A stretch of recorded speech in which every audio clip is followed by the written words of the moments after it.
আসসালামু আলাইকুম। আমরা এসেছি বিকেলবেলায় ছাদে একটু গাছগুলো দেখার জন্য। এখানে আমাদের প্রচুর গাছ লাগানো আছে। এখানেও বিভিন্ন ধরনের শাক সবজির গাছ আপনারা ইতিমধ্যে দেখতে পেরেছেন যে গাছগুলো আমাদের এখানে অনেকগুলো ধরনের গাছ রয়েছে। শাক সবজির টমেটো গাছ, লাই গাছ, মানে বিভিন্ন ধরনের শাক সবজির গাছ লাগানো হয়েছে। আপনারাও চাইলে আপনাদের বাসার ছাদে এই ধরনের গাছ লাগাতে পারেন।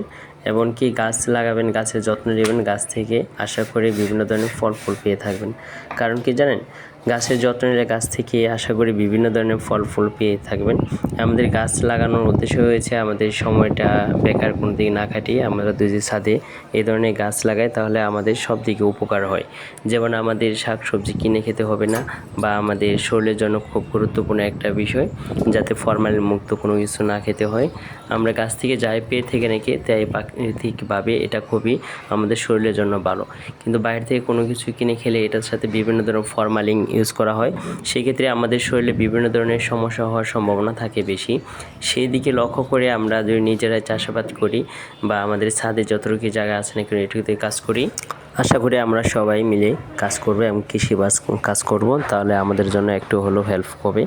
আশা করি সবাই মিলে যে যেখানে আছেন না কেন সবাই গাছ লাগাবো, পরিবেশ বাঁচাবো। একটা কথাই আছে না, গাছ লাগান পরিবেশ বাঁচান। আসেন আমরা সবাই মিলে গাছ লাগাই। আল্লাহ হাফেজ।